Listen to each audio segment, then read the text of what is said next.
Arunachal Pradesh explore the region's rich from vast domain, that is academia, industry, think tanks, practitioners.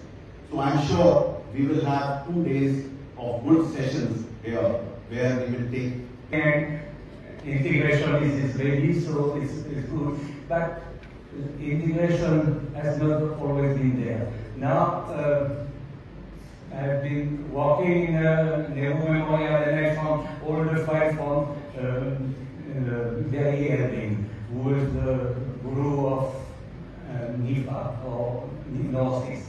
And he has written that very famous book, which is the gospel, called The Philosophy of NIFA.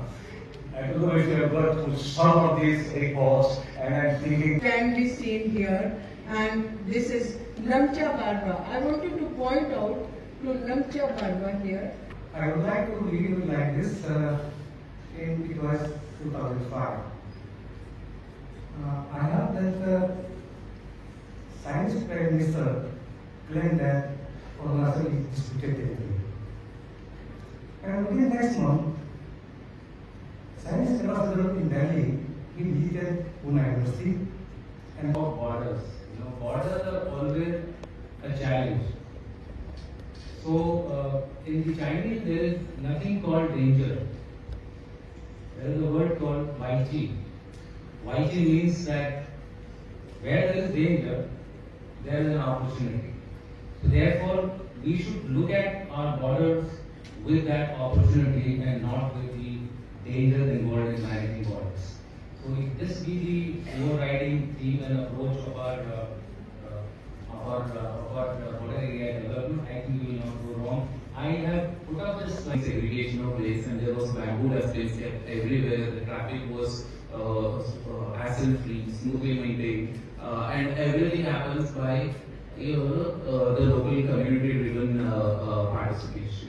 So this way, Arunachal tourism presents a huge scope of opportunities, and there are also challenges which would put together we can do create a sustainable growth. Going on, in my presentation, I will be covering different aspects of Arunachal tourism, which is related to the opportunities and the experiential segments, the challenges which each of these sectors are facing, and also some of the recommendations to overcome these challenges to truly realize the potential. This includes the destination overview to begin with, the tourism statistics, which gives a brief idea about the number of tourists which are arriving in the popular tourist destinations of Arunachal, the accommodation landscape, the connectivity issues like already covered by the previous speaker as well, and the experiential segments as per the topic assigned. I will be covering ecotourism, the cultural tourism aspects, the adventure tourism, and also the sustainable tourism.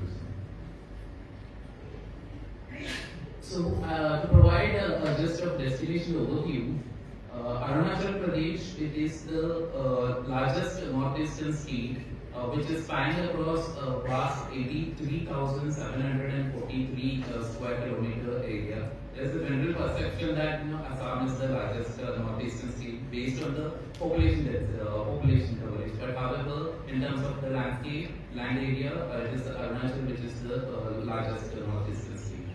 And we border 3 foreign nations along with 2 Indian states. The foreign nations includes Tibet, Myanmar and Bhutan, whereas the Indian states including Assam and Nagaland in the Longding Tirap area. In terms of agroclimatic zones which Arunachal has to offer. CSR. So let me start with what General Dushyant had given in his presentation. Strong borders are not built by fences and patrols, but thriving communities that ensure national security from within. I think CSR is one of the enablers of these thriving communities, and that is something that I'm going to discuss. And the second thing, if you'll excuse me, I'm going to project my organization. I was introduced as the CEO, I'm actually the founder. I'm going to project my organization as a part of what CSR can be done. So you'll be seeing some pictures of what was before and after the CSR intervention. So that let me commence with my presentation. CSR making a difference. This is a rough sequence.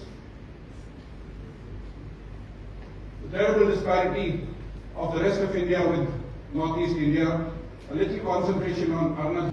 There are 224 projects spread across the different sectors. Agri and allied has 22 projects, education 19, HRD 16. Similarly, in all the sectors, in tourism, there are 22 projects ongoing or either completed or ongoing. And these are some of the skill-based initiatives that we have taken. We have the National Development Corporation of India has approached NC for assistance. So 100 youths from the Northeast region were taken and trained in Delhi, and they are placed across now the Asian News and all different organizations right now. There's 5G applications, and one of the interesting things is that the first 8 5G labs of the country were introduced in the Northeast.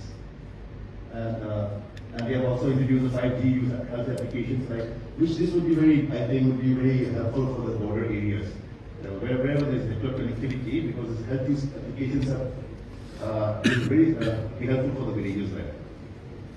And one thing more is again, I'll come straight to the pictures, so you get a more clear idea of what activities will be carrying out. So this is Resurgent Arunachal, Regional Institute of Medical Science in Paul. Dr. Barwa Cancer Institute in Guwahati. This is the Harmony Government Road, that is in Arunachal. So these are different roads spread across different states. This is the ISBT Shillong. This is the Tizu Airport. So what I mean to say is that we cover all the sectors, and we also assist the central agencies. Respecting the environment. It should be a model state. So that is the objective of this. So in the morning we look at the history of that state, the history of the Northeast, but also how the second session, how Arunachal can become really a model state, and how the people of Arunachal can have a better life by getting more revenue, in particular in tourism, ecotourism. It has to be special. It cannot be like any other state. Arunachal should be special, and it will be. So all these stakeholders had come in the morning and discussed this issue, and hopefully will convey it to the government of India.